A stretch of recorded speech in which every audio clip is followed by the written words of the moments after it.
Thank you and welcome to the afternoon session on land as security, where we're going to talk about the national and the potential for regional cooperation. And for those who had been weighing up, like, what is this topic? How does this come to be? And how do we get to have 3 Ni Vanuatu on one panel?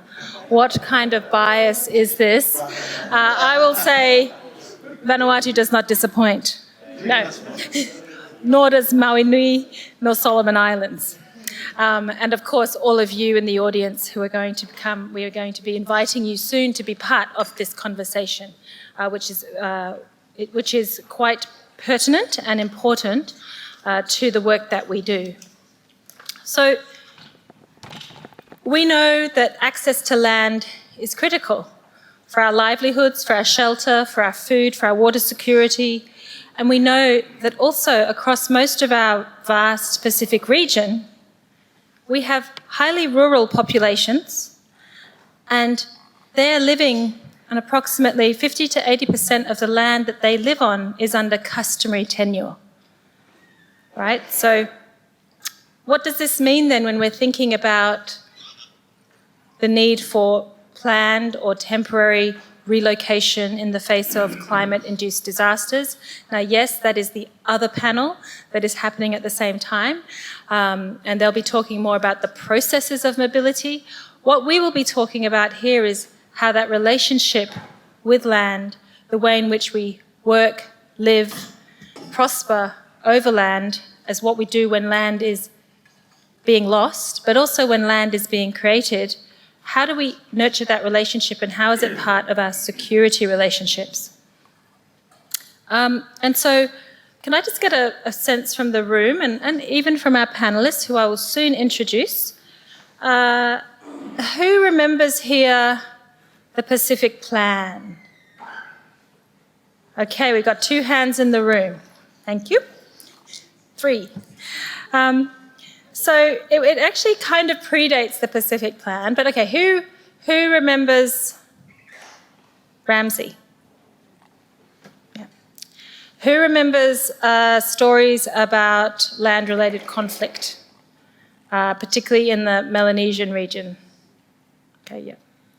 So in 2008, the Pacific Islands Forum Secretariat had been leading a project looking at, they had a conflict prevention area of work that they focused on, because they had been seeing conflicts and ethnic tensions and so on arise. And so they'd been starting to look at how land management could be linked with conflict minimisation. And they did some excellent research and work about how do we look at these systems as underpinning our social peace and cohesion. Now, and that's been part of the conversation around how we maintain social harmony. That work has since evolved. It actually kind of dropped off the agenda. It was part of human security, and then the conflict minimisation, conflict prevention had moved on. So what we're going to do today is hear where our countries represented by this panel are in where they're thinking about that relationship with land, how it forms part of the security, peace and security fabric of their island societies.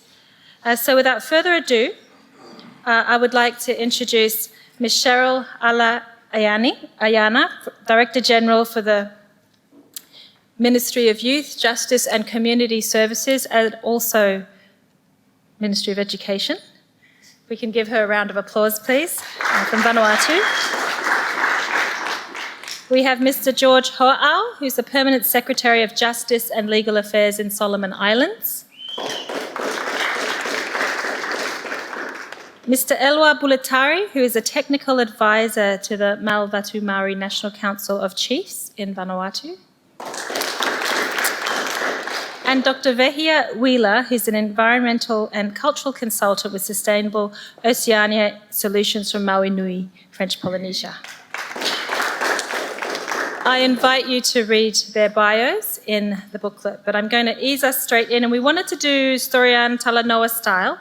And I should mention also, I convey the apologies of Dr. Racheli Tanga, who's the Permanent Secretary for the Ministry of Foreign Affairs and Trade.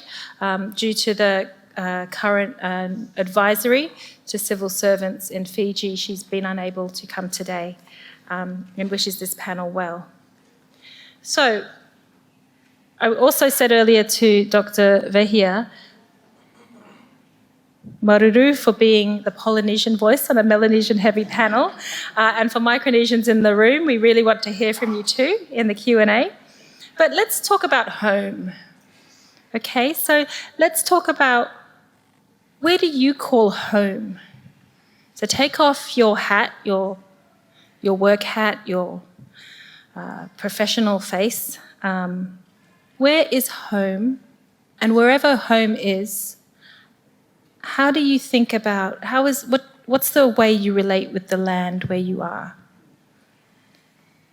And as you think about that, what's top of mind for you when you think about that land where you are? DG Cheryl, I invite you to share.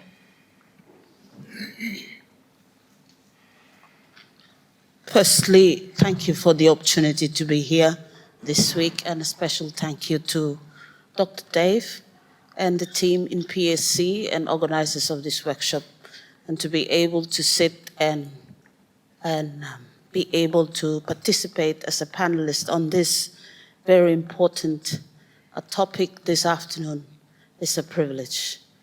Now, we have heard a lot since yesterday and today, this morning.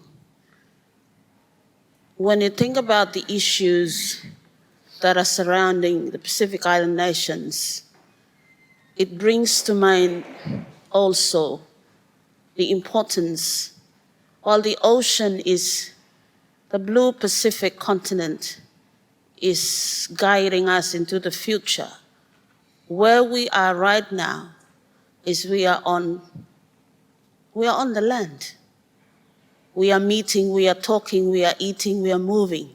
Our mobility each day is about the land that you sit on, or where you reside, where you work. And in terms of the notion of land holds very deep connections to your existence and my existence. And I see, or I perceive land as an asset that is coexisting with human capital, or with communities, with community structures. And when you think about land, land is where activities are happening.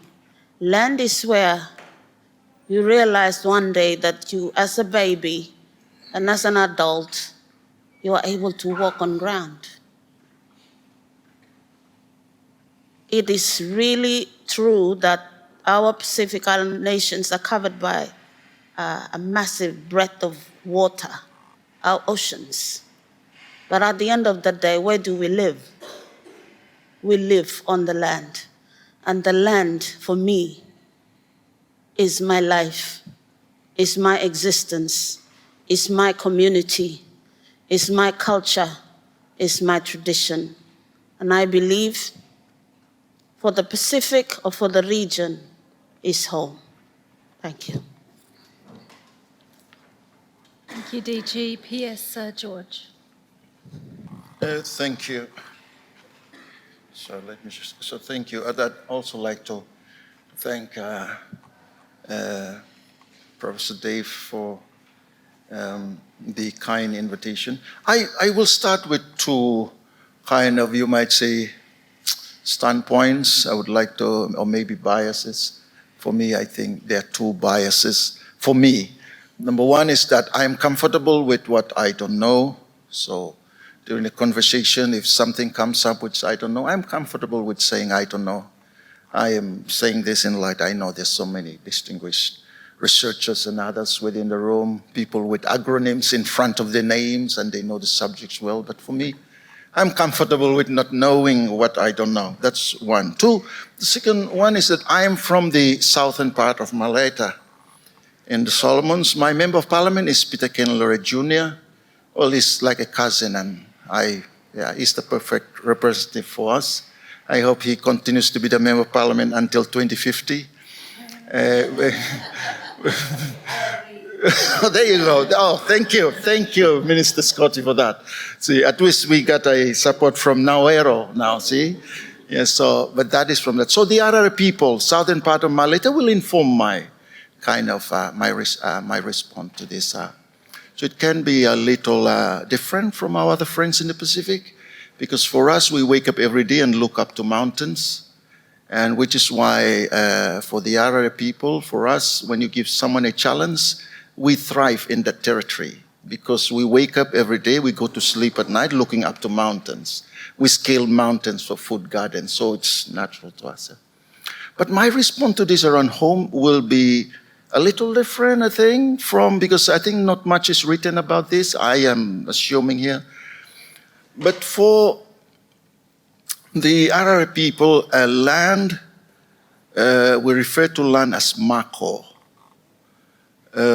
We refer to home as hanua. I think others said what? Vanua? Yeah, for us we say hanua. Here people, for us in the region, others they say vaka. For us, the canoe is yora. Because we're kind of land people. And for Fijians who are here, any Fijians here? Oh, there you go. We are not Kaiwais. That Naruan there, yeah. We are not Kaiwais, because we actually from the... So, for us, the other people, the home and land are actually, they're coded and accessed and secured by your name. Yeah. Which is why Michael Jackson will find it very difficult to access land in Harare. There you go. So now let me give you an induction course into this Harare epistemology. My name is Hoa'au. My name Hoa'au means the sacred bamboo flute. Sacred bamboo flute. Those of you who have come to the Solomon and listened to some, we're famous for this bamboo flute playing, and they thought everyone in the Solomons blow the bamboo flute. No, it's actually the Harare people where I'm from who blows the bamboo flute. Which is why, for me, my name is Sacred Bamboo Flute. But my dad, his name is not Hoa'au. My dad, his name is Anohere, meaning gardening spirits. What kind of an epistemology is people farm spirits and garden spirits? But that's my dad, yeah. My paternal grandfather, his name is Kiniwasia. It means a woman whistling to him. But these names are actually passwords for you to access land. There you go. So when I go to the village in Harare, East Harare, or any of this village, and said, "Who are you?" I said, "Hoa'au." They go, your land is over there. Yeah, you relate to that land. Which is why I said Michael Jackson cannot access land in Harare. Yeah. Jackson is not a password for accessing land in Harare. It's difficult for people. And you cannot find people having two metropolitan names. No, it's difficult. And we don't have the same surnames too for our kids, because we name them by different things. Yeah. So you secure your land through your name. And the challenge today for young people in the Solomons is they don't take time to know what their name means. Because in not knowing your name, that means you do not have a strong access to your land, to your home. For me, that is home. It's in my name. I was actually named by my paternal grandmother in a young man's house inside the village. She walked in and said, "Your name is Hoa'au." That's why you cannot find any other Hoa'au within the Solomon Public Service. Because the last Hoa'au in our genealogy was 9 generations ago. Yeah. And I come from the Papapu tribe. Papapu tribe meaning sacred granny's tribe. It's a different thing from my mom, because the tribe, different name too, it's called Ohuiola. The Reverend Dr. Wate is from Small Malaita. That's where my mom is from. Ohuiola meaning the strange canoe. But What I'd like to say is, for me, home, land, is tied within my name. That's why it's secured. Yeah, because it is the knowledge about my name and its connection to the other ones. It is in that I call home. Thank you. Thank you, Tomas. And I should have mentioned, my apologies, that both DG Ala and PS George Ho'au are also advisory members on the board of the Pacific Security College. So thank you for your role there. So just briefly, Elwa, where is home? Where is your home? Where is home for you? And how is land? How do you relate to land there? Thank you, Anna, and thank you, Director PSC, the Fables, for your invitation. I would like to say the same thing with my colleagues next to me. In Vanuatu, when we talk about land, we're talking about identity. Most of us here who travel for this dialogue, we use our passport. That passport, I would say, it is just a piece of paper that requires us from traveling from one place to the next. But our real identity is our land, because that's where we belong. So for me, when I speak about land in Vanuatu, I speak about home. Home is not simply a place where I live. It is the customary land of my ancestors, the place where our stories, identity, culture, and responsibilities originate. For Vanuatu people, land is inseparable from who we are. It connects us to our chiefs, our clans, our history, and our future generations. In Vanuatu, land is not generally viewed as a commodity to be bought and sold. Under our constitution and customary system, land belongs to indigenous custom owners, and it is held in trust for our future generation that will come later on. It provides food, shelter, cultural identity, social stability, and spiritual connection for our people. Land is therefore our first source of security. I think for me, my land is who I am, and it relates to my name, it relates to my family, and it relates to everything I am as a person. I think that's what my land is. Thank you. Merci.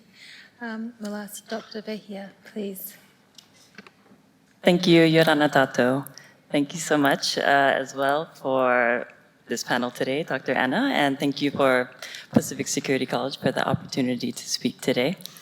My name is Vehia, and I relate to a lot of what has been already said on this panel about being a Pacific person and someone rooted in land. And I would also like to say that I, probably like many of you, I have many homes and many lands that I have relations and obligations to. So on my maternal side, I have relations to Tahiti Island, where I live, Mangareva Island in the South Pacific, and Moorea Island. And then on my father's side, I have relations to land in the north called England, Wales, and Scotland. It's quite a global relationship. And then I was born and raised in Hawaii, so I have attachment to that land as well. But I think for us in Tahiti, where I live and practice and work, and where I feel very attached to my land on Moorea, we really identify with it, and I believe we love our land a lot. And it's through the way, I can say that because it's through the way that we protect it through overdevelopment that we're currently facing today in Moorea Island, Tahiti Island.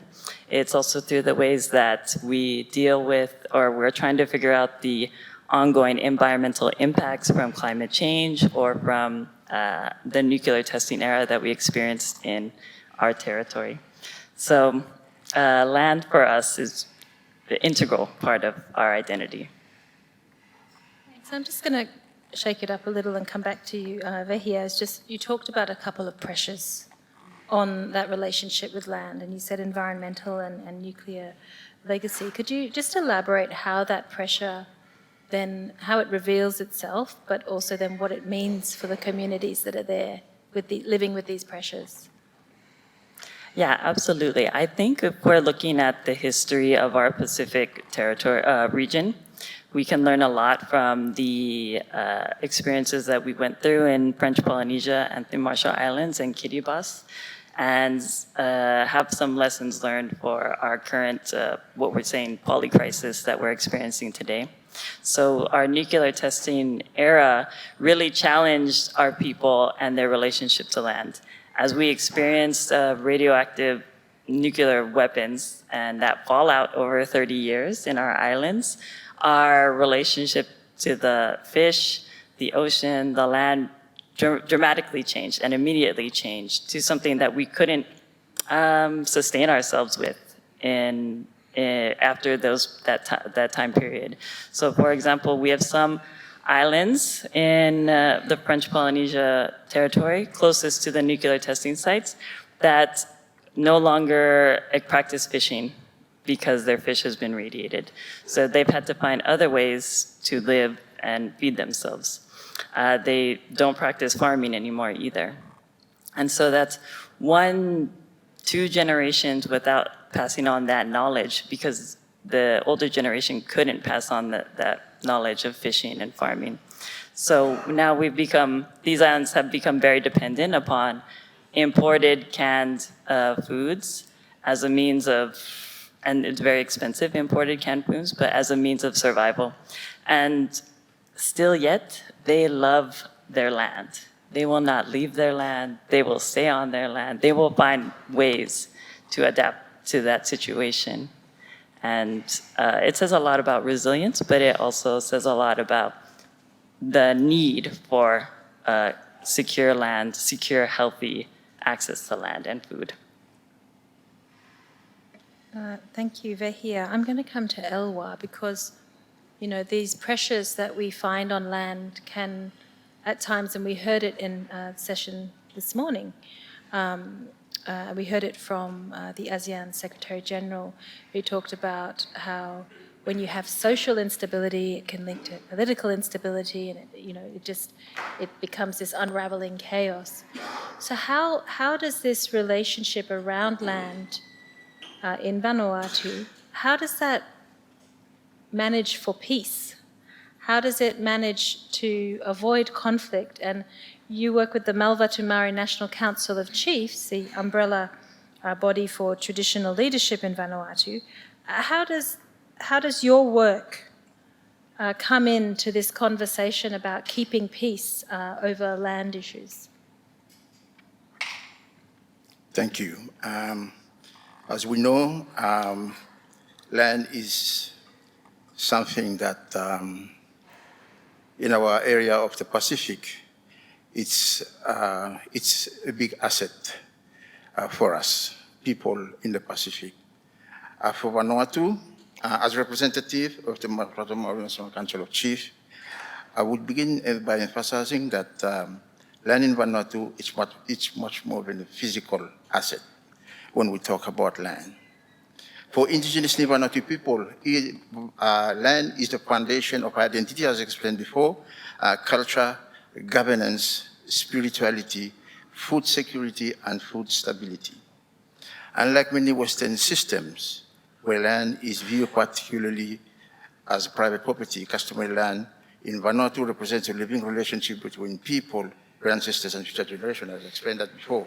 I need to go again with that because it's very, very important when we look at why is land important and can create conflicts between people.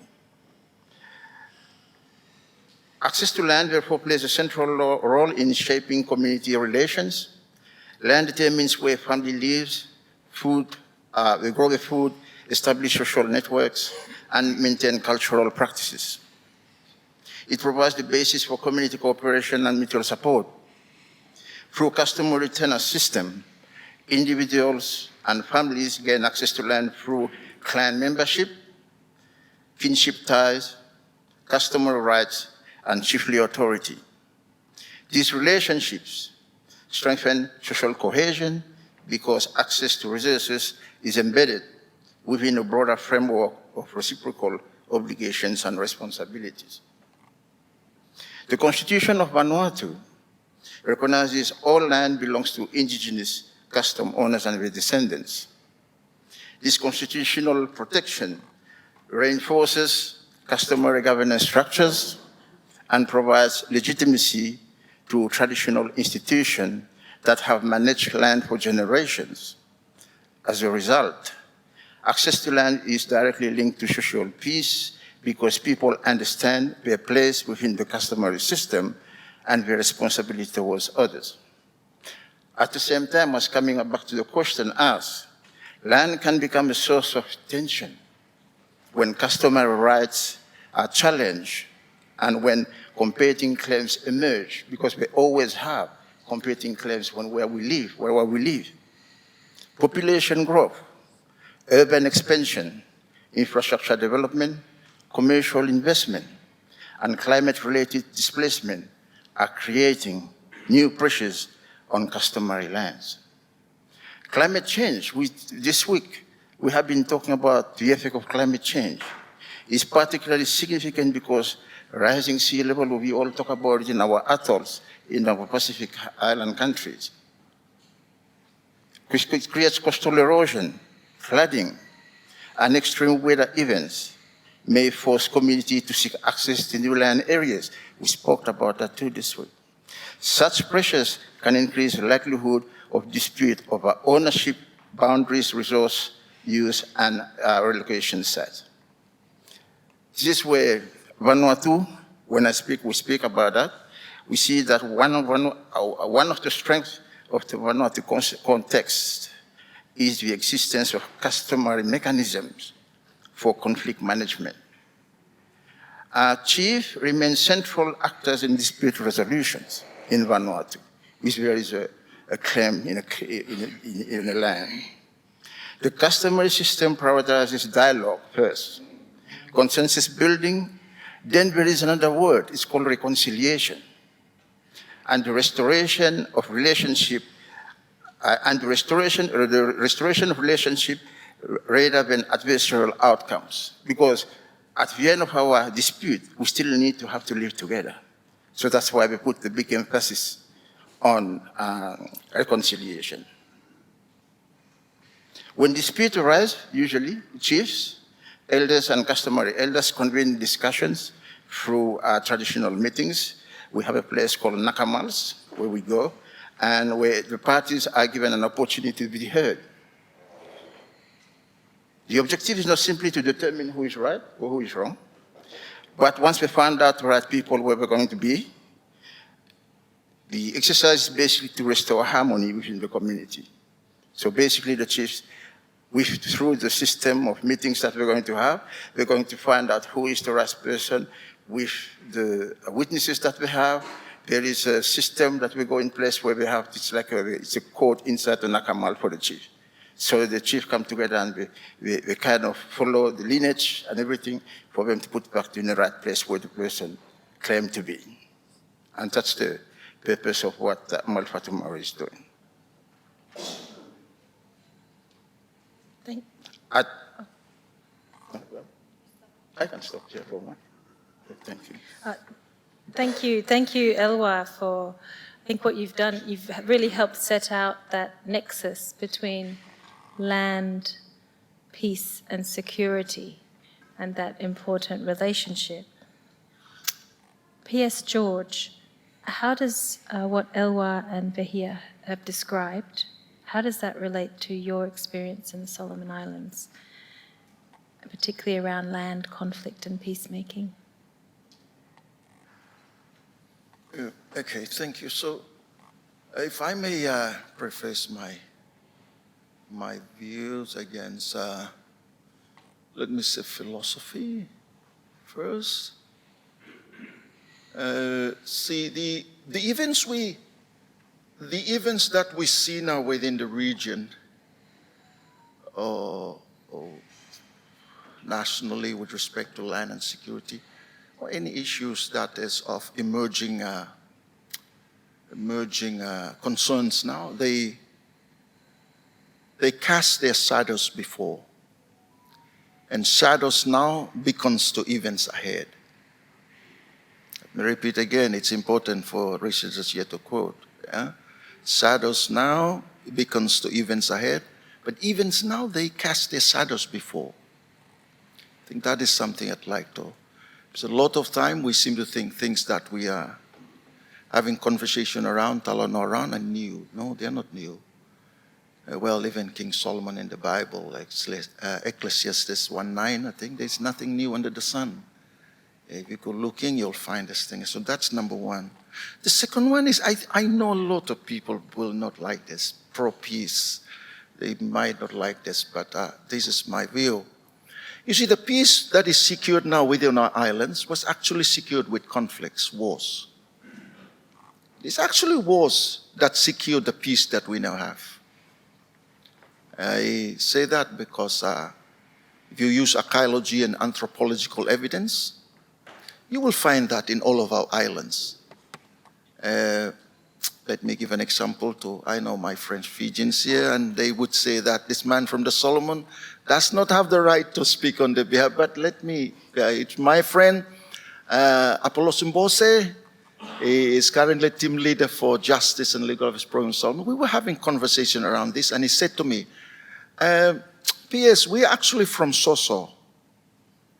And then they went through Naviti Island.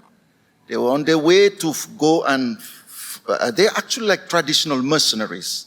So they were hired to go and fight on behalf of another tribe. But on their way through Naviti Island, they said, stay with us. We're going to give you this prime land here. So they gave them 400 acres, the best land on Naviti Island to the bosses. During Rabuka's time, first 1988, Bose, before that, he was the CEO of Ports Authority here. He's a distinguished politician. Those in Fiji, in Vani is saying yes. So I like that confirmation. Yeah, he just passed away last year, yeah, the senior Bose. So the Bose family are still there in Naviti Island. That's because on the way to defend another tribe, those at Savati say, stay with us, and they're still there. But we have those stories everywhere. Yeah, people moving. So I'd like to say that, because even during World War II, the Fijians came to the Solomons. Yeah. So it's actually those in Vanuatu. Now, for me, in Vanuatu, I was there for 4 years, but I have to also say that I have a bias to this. But that's because my brother is over there, Chief Nirua. Chief Nirua, the VC for Vanuatu National University. Actually, those from Imaki, where he's from, Southern Tanna, they adopted me as their small brother. The secrets are coming out. There you go. So if anyone wants to go to war with me here, I know that Nivans will stand. Yeah, they will come with me. Because I am Niru's small brother. Yeah, he's actually from Imaki. Yeah, so I'd like to say that because we talk too much about peace, peace, peace, and have never said that there were people who gave life for this peace. In Vanuatu, a common saying for them when it comes to independence, they would say, Platiron. Yeah. That's to say, blood was paid for them to have the independence. Platiron, that's in Bislama. Yeah? So I'd like to say those things, then let me move to. It will be simple and over. These are new knowledge for you, so pay attention to. Unlike the same recycling things you listen to.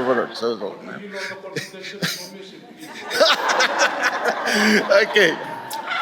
Now let me go to the question now.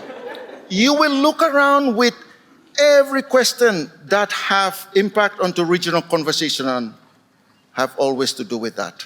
Let me start with Ramsey. Ramsey is actually a question of land. No one will dispute that. It's a question of land resource used by local people that got the region to respond to us.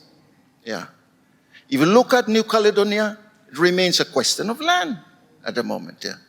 If you look in Fiji, every time they have their, let's just say their small, kind of confined terminals, yeah, let's put it that way, it's always a question of land. Bougainville, question of land. So we can safely, against this evidence, say, every time the land sneezes, regional cooperation catches the flu. See, you're laughing because this is new knowledge. Unlike the other panels talking about same knowledge. So that is the way I look at it. Chair, thank you. Thank you, PS. And I think, this idea that peace is not the absence of conflict, as George has so clearly laid out, I think is one that's very important to then think about how does that translate into policy making, particularly at this moment in the region when we're talking about how to operationalize the ocean of peace, how do we move onwards with the Boy Declaration. And Vehia, you've outlined these pressures and what it means in terms of intergenerational issues. And Elwa, you've talked about that land, peace, security nexus and that process where it's dialogue, reconciliation, restoration, the ability to absorb those moments of conflict and find a way back to peace. And George has disrupted the peaceful process of my panel. But we can rely on DG Ala to bring us home and talk about how do you take these concepts and processes and philosophies, how do you then turn that into government policy making and structures that can work with community systems to facilitate peace through conflict, and particularly at this moment where we are facing increasing, as all our panelists have highlighted, climate-induced pressures, as well as urbanisation pressures, nuclear legacy pressures. DG Ala, some thoughts, please. When we think about peace building, there has to be an existence of understanding. And that's really, really and very important. It's crucial that we have understanding amongst all parties to enable peace to flow, or peace so that there is harmony in the communities. Now, with George's story about wars or tribal wars, that is something that has happened in the past, and it brought about peace or reconciliation and restoration.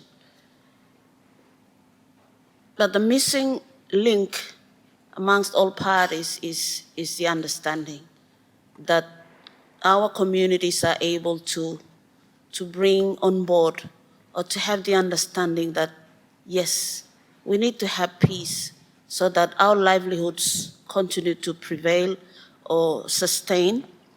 But in terms of managing local mobility in peace and disaster times, it is important to note that I would use an example in Vanuatu of recent community displacement of volcanic eruption on an island in Vanuatu called Mbai.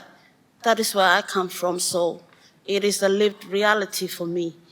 And we had to evacuate twice to other islands in Vanuatu. Vanuatu is an archipelago.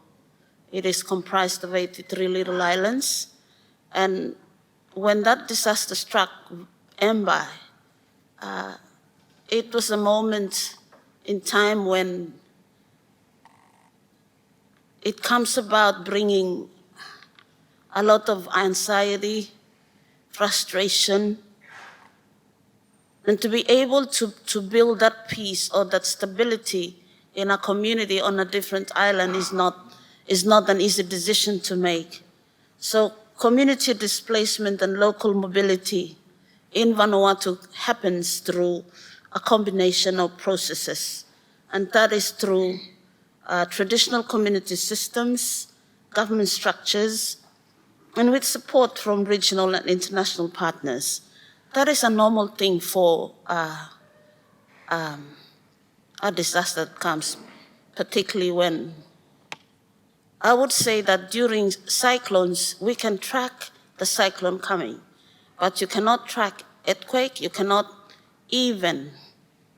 I think recently we are able to know when we have volcanic advisory come from our meteorological departments. But that is something that has displaced locals or communities to a level where when we moved from Mbai, this is a story now for me. So when we moved from my little island to a bigger island of Santo, Maivo, and Port Vila, the capital city of Vanuatu, we had to move as a community so that we maintain our traditional structures, we maintain our way of life, we maintain our culture, but in a different island. Now, there is a strength in how I would say that's local migration. It's the understanding of traditional leadership. The traditional mechanism that exists in our culture was so welcoming for the island of Mbai to move, and the island was empty for more than a year or so, or nearly a year. But this is a lived reality that perhaps not talked about enough, but it's displacement at its best on my little island. And the strength of this is we have the government, the traditional leadership, and international support through our development partners come together. And that is, I would say, a mixed modality of policies coming together with the Vanuatu government leading with its displacement policy through the Ministry of Climate Change. Not negating the fact that the churches play a very important role as well, faith-based organizations. And that in itself is a strength to what Pacific Island nations have, the systems that we have. In peace and disaster times, that level of understanding that exists across Pacific Island countries is who you are and who am I, who I am. And that is your culture and my culture. And when we use that to our benefit, we can influence policy at national governments, and we can also influence regional platforms like PIFs. So a lot has happened, hence Vanuatu's fight for climate change and taking it all the way through the International Court of Justice. That explains in itself the vulnerabilities that Vanuatu has experienced, and each island in Vanuatu has its own experience, but we live with a very active volcano now, apart from Tana. And that is something that I would like to share this time, that there is faith-based organization support, there is community support networks, there is support from international communities and development partners, and there is the traditional community systems and government structure that enables local mobility in the face of an adversity or in times of disaster. So I think this is work that is ongoing in the Ministry of Climate Change through the Department of National Disaster Management Office. Thank you. Thank you, DG. And, this is, I can hear the passion from our panelists. I can relate myself personally, as I'm sure all of you, to similar or experiences or stories from your own homes and places and that relationship with land. And when we talk about, as Elwa put so eloquently, that land, peace, security, interconnectedness, the biggest question we have for all of us is, so how do we see it within an ocean of peace? But that's a big open question. I'm going to throw it to the floor now so we can spend more time together in a talanoa, a storian, a talk story, to think about, well, where do we where do we move forward with this, with all that our panelists have highlighted? DG Ala wants to kick us off, and I'll look to the floor. Put your hand up when you're ready, and the mic will come to you. Thank you. I think with that question I'll put my second hat on as the DG oversighting education as well, is where does is education an option in all these dialogues or all these panel discussions? Is education an option? And to think about junior and June 2050. Senior? June and junior. So it's really important to look at education as an option. So my question to the audience this afternoon is education an option in all the conversations that we are having this week? Thank you.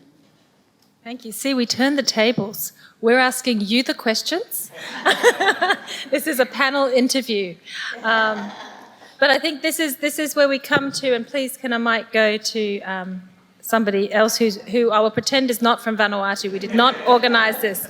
But this goes to the heart of, as DG Ala has said, so where's the role of education? This panel is saying, where's the place for land in our conversations about security? So where are these important levers in our society in relation to talking about ocean of peace? So we'll go to... I'll go very quickly and then I'll come to Minister Scotty. Thank you very much, panellists. I really liked how when the land sneezes, regional cooperation catches a cold. I was just having a quick look around the room for Tuvalu around the land, peace, security.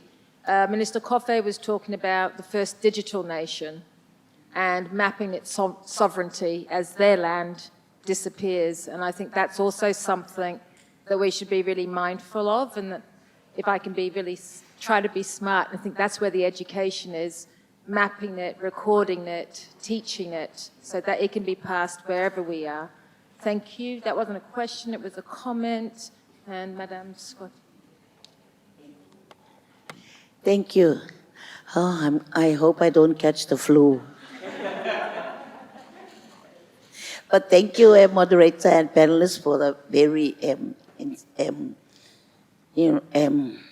insightful and important information about land. I'd just like to, the question, I'll answer the question about education. I think education is paramount in all areas. Being a teacher myself originally, before I wanted to become a parliamentarian. But I think, education about land, especially for bigger countries, it's important for our children, for the future juniors and Jane into the future, that they understand how the system works.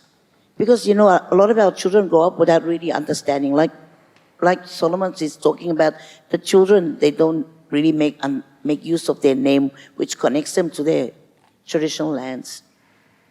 So I think it is an onus on all our governments to make sure that, our children in our own countries understand how the land system works. It's important because it is an inherent part, it is an inheritance. In Nauru, land is an inheritance. Nobody on Nauru is born without land. All Nauruans are landowners. Only the government is not a landowner on Nauru. So everything that government uses on Nauru is from the landowners. And so this education and this, this peace kind of like negotiation between landowners and government, because government in Nauru always has to ask and talk with landowners for everything, because nothing is owned by government. And like in Nauru, one of the things, like when government needs land, or it always needs land for everything, like where you land, the airstrip, the aerodrome, that is acquired land. Government had to acquire that land because Nauru needed an airport. And so all those people that had that land, they more or less had no choice because it was acquired. But the good thing was there was negotiation and it was given on just terms. So the people agreed, the landowners agreed. So luckily we get very good rents. So land in Nauru is also security because we get finance for it.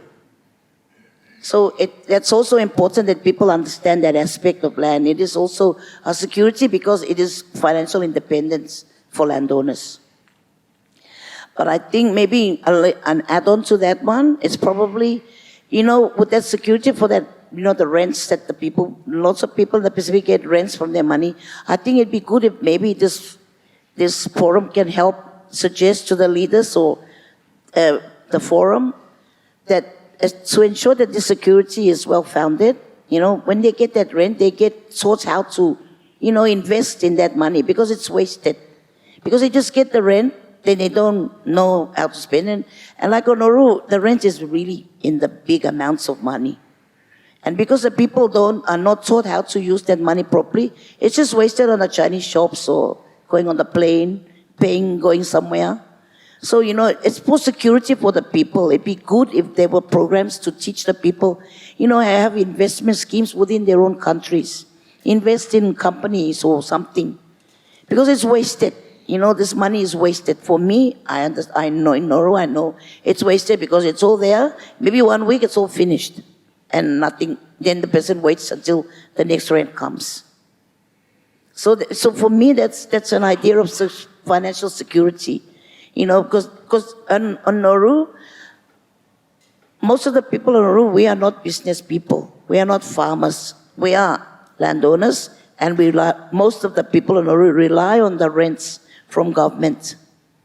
And that rent is, when it does come, it's wasted. And I think to be able to be secure, to really understand the meaning of security, they can use their land as security for, investing in that amount of money that they get. But also, I think education it ties in with working with the community as well, and governments, so that we work together. Like you said, for the displacement, without the help of your government and the relevant stakeholders, we need to set up a system so this thing is automatic. And we don't wait for an earthquake to happen, or we don't wait for something to happen in another part of the region, and then we kickstart something which we need to have already. Which, if we had been smart, we would have thought about it earlier. Because it's good when we meet here, then we think about these things we hear, then we realize we think about what's happening in our homes, and we realize that, this is missing. Like in Nauru, I'd never be displaced. Where would I go? I hope I never get displaced. I don't have any other island to go to. I can invite myself to maybe Solomon's or Kiribati or somewhere close.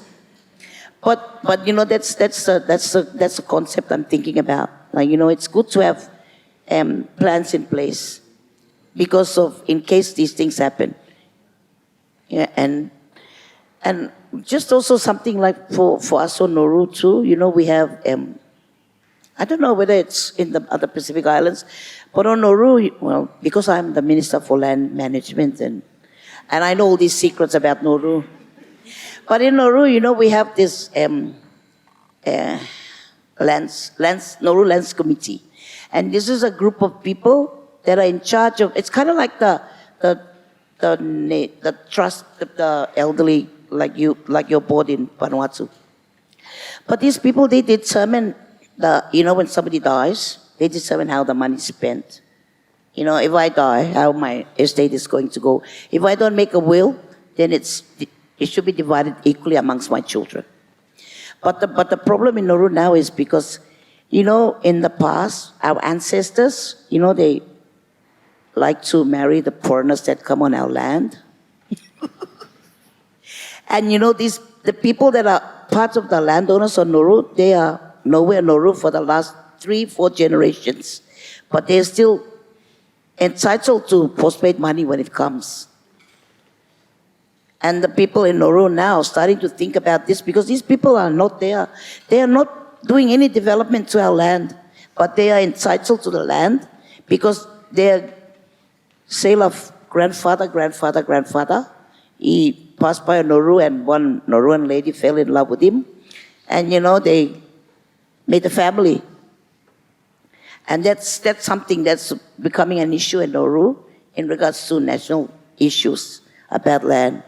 Because I am talking about a big amounts of money. When this money is, when the first bed is sold, it is a big amount of money. And then all of a sudden you find somebody, I don't know, from somewhere around the region or from Australia, they come claiming, I am from here, here, here. And you don't really know, where's the proof? Kind of thing. But if you look at our land card, you see all these really funny names. Like I have family, like that, like Zuzworski and their names Holdens and all really funny names. And they're not Nauruan. But it's an issue that we are tackling now, because even if they had some kind of interest in Nauru, they would have over the years done some kind of visiting or something. But there's been no contact. It's like finished for over so many years, so many generations. Thank you. So that has become an issue for us as well. Thank you. Thank you, Minister. And one of the points you've picked up there is around as well that internal relocation. Like if you are a single island, where is your next home if there is no? And Dr. Tanga, who has given her apologies for this panel, she was going to speak to, and she's the co-chair with Tuvalu for a joint working group that was had sort of through the last year and a half on climate mobility. So the other panel is talking about climate mobility. But one of the things that's really important is they produced, this joint working group in the region produced a Pacific guidance on internal relocation guidelines. And if you haven't had the chance to see this, it's online, you can just Google and you'll find it. It's a really excellent piece of policy work that actually puts land at the centre of the conversation in a way that we haven't seen since that 2008 Pacific Islands Forum Secretariat, land conflict and land management and conflict minimisation. So it's what happens though is we're getting land put in the context of mobility, which is very important, it's critical, but there's also that context, as the panel and yourself you're highlighting, is around the ongoing security and peace and moving as a community, the social cohesion. And so when we think about what are we missing, what are we missing when we're thinking about regional security? Nauru has its examples, Vanuatu, Maui Nui, Solomon Islands, Fiji. Some of these things are national issues. But at what point do they become a space where there can and needs to be some regional cooperation, whether it's policy or others? Again, we're going to throw it back to you guys and bring you in. I think we've got Vani over there with the microphone. And please, a couple more, and then we can come back to our panelists.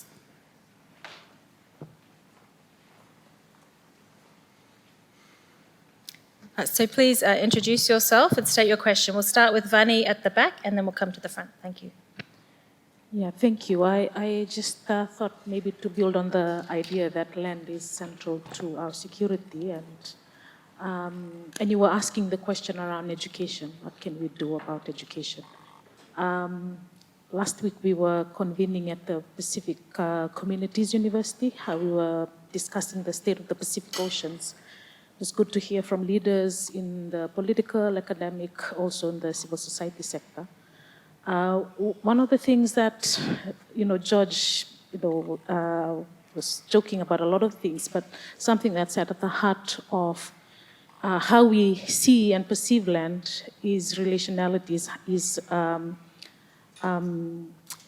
we look at land, how we see land as an extension of ourselves. And I think that, that education, if we are to perhaps rethink the way that we do development in the Pacific, because security is also about development, I think we really have to rethink how we are approaching education around land. I think one of the things that's been missing for quite a long time, particularly in this region, is relationality, because we learn through Western models. We perceive land through Western models, even though we're Pacific Islanders. And so there's, I think those of you who work in land management, we do some work around climate relocation. And one of the dilemmas that we often face is that we really want to ensure that this community is relocated, is safe from the next storm, but we have to manage the, perhaps the dynamics around how they perceive land and the relationships that they hold, and the responsibilities that they perhaps hold, because apart from how you're related to land, there's also the responsibility you hold as a family, as a clan.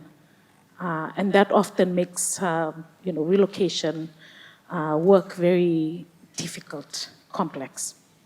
So I really wanted to just throw in the idea that perhaps there needs to be an interrogation of how education around land is being done in this region. Because if thousands of communities are at risk, from climate change and supposed to move in the next 10 years, Western models don't offer us the solutions that we need to be able to plan for that. We fall back on our relationships, but are we getting that education in formal institutions? That's what I'm going to throw to the floor, and maybe someone else can build on that. Vinaka will come to the front here, and then if there are no further questions after that, we'll come to the panel to reflect. So Hello? yourself then. Is this on? Hi, I'm Claudia. Thank you so much for a wonderful panel and for speaking about the multitude of ways that land provides security through kinship, community, relationality.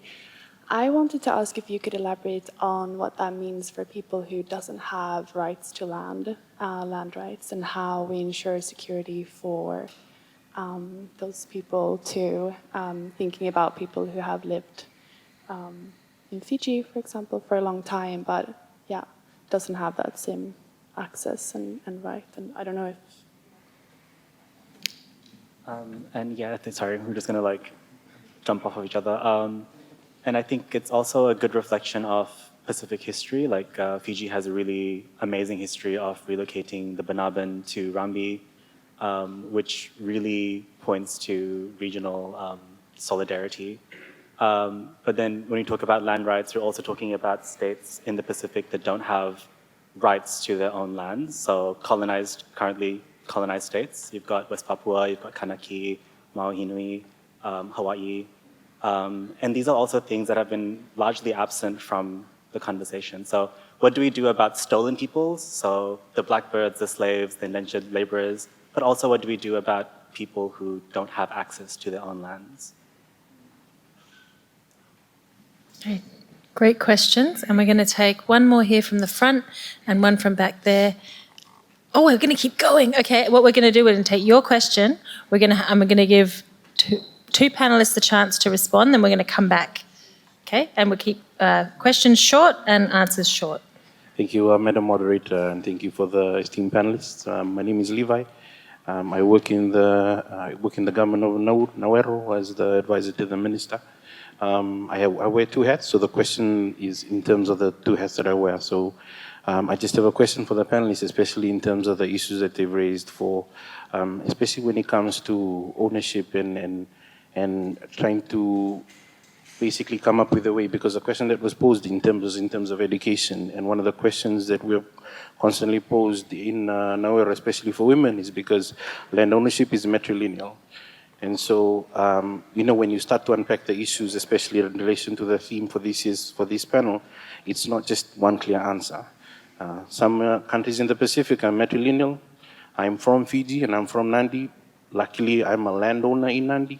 And so land ownership in Fiji is patrilineal. And so the question that was posed, especially in terms of education, for me was something that was an issue, because there's no point in putting it into the curriculum or educating if the laws and the policies are just lagging behind.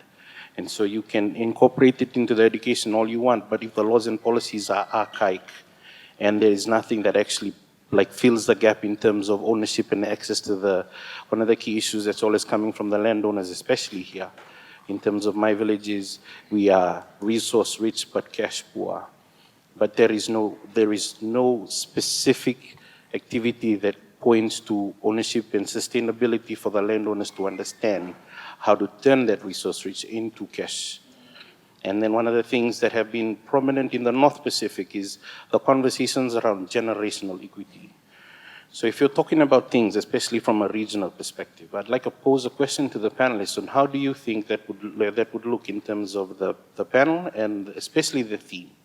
One of the things that the North Pacific ministers, especially my minister, has pushed for is for generational equity, for us to push for laws that will not only outlive us, but laws that will govern us, that even when we die, the pathways to self-determination is very clear. And so if you're talking about generational equity, how does that translate into the question that you posed to us in terms of education? How does that also translate into the policies and the legal frameworks that will help to determine or self-determine the people? Thank you. Vinaka, so I'm going to give two panelists, so signal to me on the panel who would like to take any of these questions. One was around what about people who do not have access to land or land rights, and another was around the historical issues, the legacies, the colonization legacies, and the third there around generational equity. So give me a look, okay, over here. Hi, thank you. I'd like to address the issue of colonized peoples on being alienated from their land. I don't actually have an answer for that. We're still trying to figure that out in, let's say, for example, my territory, French Polynesia, or in Hawaii. But I would say for all of the territories or independent states of the Pacific, that it is very important to protect customary land tenure. And you can see through our examples of why, like, into the future, it's essential to protect customary land tenure and that people always have access to land. And that might need to be a regional cooperation. That may need to be something put at the regional level, that customary land tenure is essential as to not alienate people from land. Thank you. Would anyone like to talk about, okay, George? Thank you. Well, that is why when these questions are asked, I feel very safe, because at the beginning I said I'm comfortable with not knowing. Yeah? That's a lesson when you're part of panels. It's good to put what you don't know. Yeah? Okay, two things. Education. I don't know much about this area too, but I think one of the number one important skills for the 21st century and in the region going into 2050 is the ability to learn, unlearn, and relearn. That's an important skill for the 21st century. Now, I am going to comment on where I know my chief from Tana there will take me up on it, and he might not give me what he has promised to give me a cover, something, but you see, if we go to universities now, there is a distinction between just-in-case curriculum and just-in-time curriculum. Yeah, we really need to reform our universities to the way we equip people to think within a new times. Yeah? The thing about our current challenges now is that you don't have to do anything wrong for you to be relevant. In the 21st century, you just have to keep doing what you're doing and you will be found to be irrelevant. That is not my kind of it. It's actually informed by the Nokia lesson in 2000. You might like to buy another book, good reading too. It's by Austin Kleon, How to Steal Like an Artist. Just picking ideas from one side and you put them to the other side. So let me come to the final one about this. I think we're missing out something here, that people mobility and looking after people who are on the move is something that has always been with us. Yeah. I think that is something we're missing here. We think that we have not been doing this. I grew up in Honiara where my maternal grandfather would receive letter. That time no FB. Like now, it's just an oldest WhatsApp. He would receive a written letter from the village. Come by boat, and because I stayed with my maternal grandfather while studying in Honiara. And he'll be saying, oh, this is a letter from this tribe. They want to ask for land access for them to plant garden for next 4 months in preparation for this feast. Then he wrote back the letter, put them on a boat. Yeah? So land access, temporary access, you're passing through something, or for, like my grandfather, when he came, he went to the largest plantation in Solomon Islands, Yandina, where I was born. My mom met the policeman who would drive on the road, and that's my dad. Yeah. No, that time, no, that time he was making what Fijians here call gulgula. And so anyway, but when he went to the plantation and he told another chief, he said, "Can I have my tribal people under your custodianship for a while, because I'll be going to the white," and now that time they call it, "I'm going to the white man's station, yeah, to get money." Yeah. So this has always been part. Okay, now if you see it's some perfect examples. Here in Fiji, look at the way. Here in Fiji, years back, the chiefs from Rewa, they've adopted here in Fiji. Here in Fiji. I'm not talking about abstracts. I'm talking about real things. The chiefs at Rewa, they've accommodated them here. The Fijian government have given land, sold the land, not on rental, sold to those from Kiribati. I got this information yesterday by sitting close to my friend, Ropaten Green. Yeah, because we have an MOU with Fiji. That's right. So the lessons are there. If you come to the Solomons, my mom's place, the Walande people, those from Solomon, they know that. They live on artificial island, and we accommodate them on land. And I tell you, there is no better adoption mechanism for this kind than in Vanuatu. They must be the world's #1 country for adopting people, honestly. If you go to the culture, that's what. I didn't know that my good sister Digi is from Ambai. Yeah. Because I have good friends there. But adoption in Vanuatu impresses me. And I tell you, those who are doing research, Okay, I'll go to there, go to Vanuatu. you can easily be adopted and you access to everything. Yeah. So I am adopted there. So yeah. So what I'm trying to say is the lessons for people when people move and they're adopted and they're looked after are already in the Pacific. We seem to think we go to the ASEAN to ask for help from them on how to look after regional corporates. And the lessons are already here. That's what I'm trying to say. On evidence. It's not abstractual. On evidence on what is already happening. We are just not looking to these lessons, codifying them, and inputting them into policy making for solutions for our problem now. It's not new people moving around and people looking after them. It's our other friends who come and say, this is new to you, so that we give them another consultant work to do. Thank you, George. And I think this gets to the heart. Put the hands up again. I think we had Ilatia. We had one here at the front and one in the middle as well. So, but that gets to the heart of things we know work. And how do we make sure we don't undermine them, especially as we keep moving forward on our understanding about peace and security? Thank you, Madam Moderator. It was really enlightening to listen to P.S.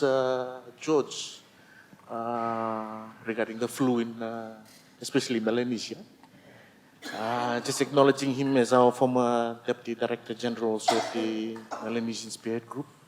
I also refer to DG Alice's comment on the understanding and education and the weaving of traditional knowledge, which was done by Chief Eloy earlier. These are things that I can recall. It hit me when I did my postgrad, when I was doing studies in an area of Melanesians within the Pacific that's within Indonesia. I won't really say the name because it's a bit political in some areas. But when I was doing research on that area, most of my source documents were either Dutch or Indonesian based. There was nothing really on homegrown Papuan literature that I could relate to actually understand the traditional structures within that area in Melanesia. Coming back to P.S. George's comment on there are so many oral histories, stories that exist within all Pacific Island countries of movements, of events, of pandemic, of earthquake, volcanoes that happened even before the period that Dr. Epeli often refers to as the Pacific. Just relating on that, it's and our moderator has been throwing pieces of bone throughout this session on how to link all that as the way forward.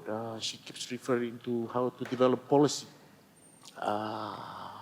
Madam DG Ala says education and understanding, which is totally correct. For me, my missing puzzle in this on land security in terms of national and regional cooperation is academic, resourced, and researched materials that can define and develop government policies within our member countries. That's just my comment, Madam Moderator. Thank you. Vinaka Elatia, and it's good to also have the Vice Chancellor of the National University here, as well as DG of Education to be thinking, and Minister for Education Nauru to be thinking about what does it mean to document and resource on the one side and then the policy making on the other. We had two comments here. If we go to the lady in the middle, then the gentleman there, and then we have someone at the back, and we'll come to our panel for the home run. Thank you, and thank you to all the panelists for sharing. I'm just going to shift the conversation a little bit from traditional ownership and bring it to a space that I work a lot in at the Pacific Center for Peace Building, and that's the informal settlement space. And here also we're dealing with a group of people that don't have access to land. And we see that people in informal settlements fall through the cracks in a lot of conversations that governments have in the development of policy and so on and so forth. And we heard in the last panel about transnational crimes and so on. And those are the spaces that those things can develop from. So if the panel could share some views on how national policies can look beyond addressing the growth of informal settlements, land ownership for people living in informal settlements, beyond an urban problem, but instead for them address the access to land as a part of a long-term peace, resilience, and a development issue. Thank you. Thank you. Great question and great reminder. A gentleman in the front. Check.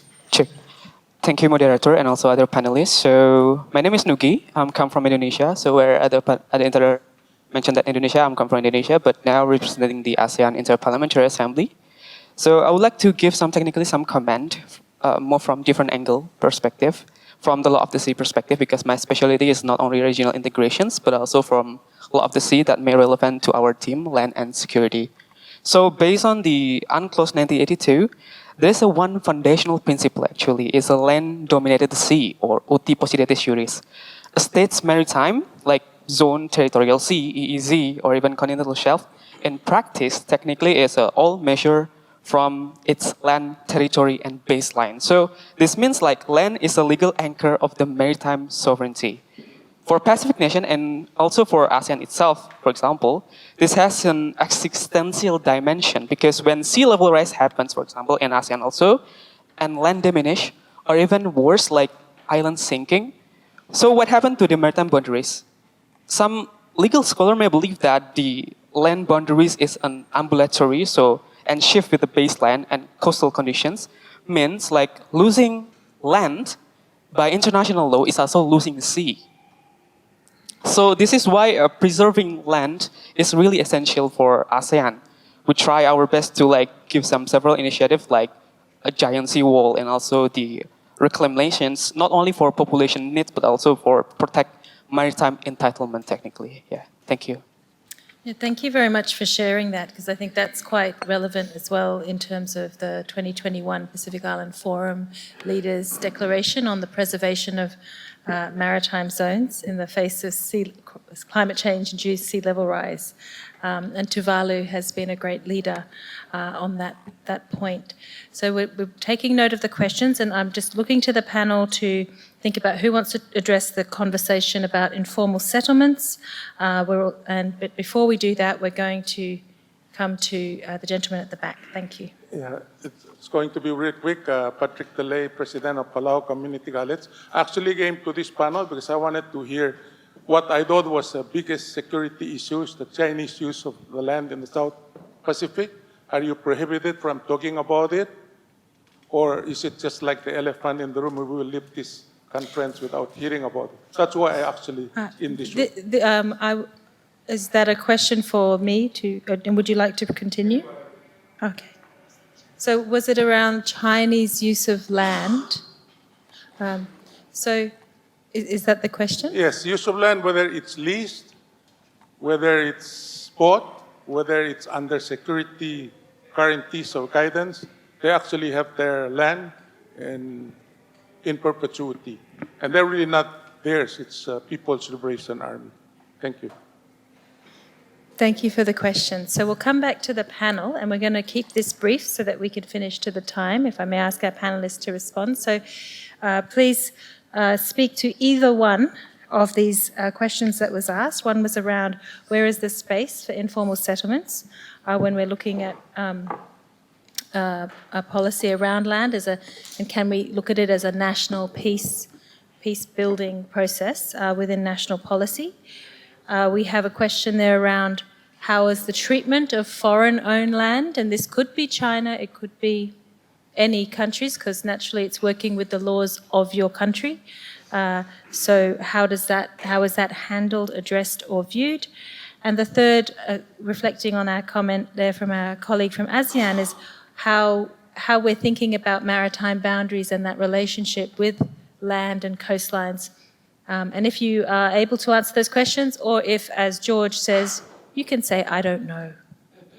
So who would like to kick off? I think Elwa will start us off. I'll go for... May I just ask the panelists, sorry, we'll keep short answers Yes. so that we can wrap up at the time. I'm just going for about the informal settlement space. I did not really quite understand the question there, but I'm going to try my best to answer the question. In Vanuatu, land is, in some places, I would say for most of Vanuatu, land is gone from, we're looking at if it's biologically, it's paternal land. And normally, when we talk about land, when we give from generation to generation, we follow the male generation part. When we talk about settlement, when we got the displacement, Vanuatu has a culture that welcomes everybody, and we don't really have, we look after everybody, everybody belongs. So I did not quite understand the question about informal, so I would not be able to go further on that. I might ask maybe Cheryl to help me on that. But coming to the question on the Chinese buying land in Vanuatu, Vanuatu has a policy that land are usually purchased under a lease. And normally is 50 years lease since independence. We moved it to 75 years lease. Some of the leases are coming into now into the 50-year leases independence, becoming the end in 2030, so they need to negotiate the lease. So there is no place where you buy land and it's for you forever. It's basically on land lease. And now the government is talking about leasing land to 99-year lease. So it's an ongoing process, so there is no such a thing as buying land in Vanuatu and it's for you, it's basically on a land lease. The Chinese buys land in Vanuatu, or another country come and buy, another person from a different country will come and buy land in Vanuatu.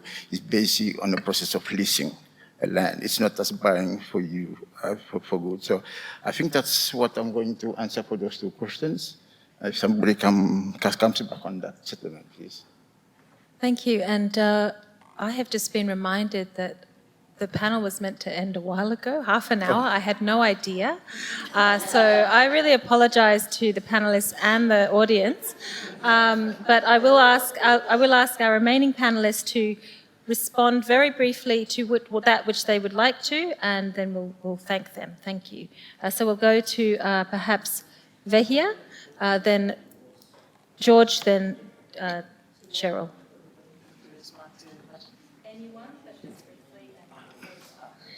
No, I've just would like to thank everyone for the opportunity to speak and just remind people to think holistically when we're talking about land or our crises that we're facing today, that we come from historical legacies and that we have to think about these things holistically.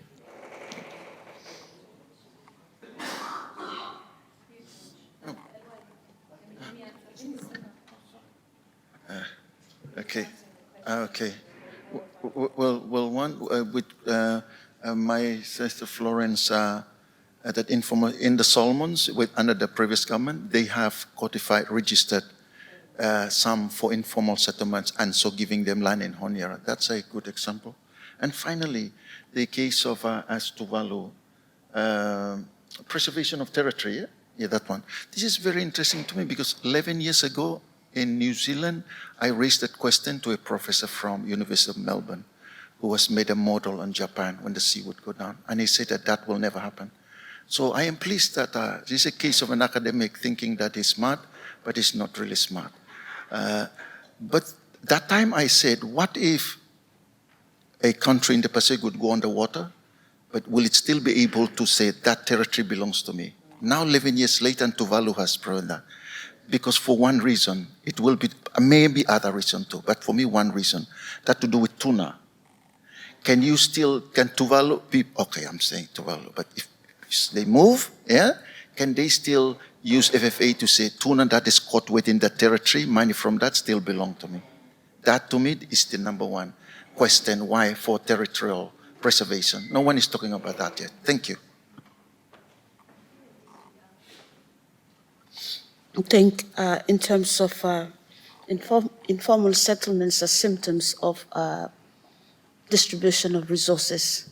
And that is something that each national government in the region has its own policies in addressing informal settlements and how to bring about resilience in those settlements is a national approach as per each country. Now, in terms of our maritime boundaries, perhaps looking into 2050 is we can build islands. And if we can, then there is a call to look at our legislations, and that is we could have it as a regional activity or perspective into our legislations and how we address those issues in terms of coastal erosion, as well as you have your maritime boundary, but what if one day you have to build your island, an artificial island?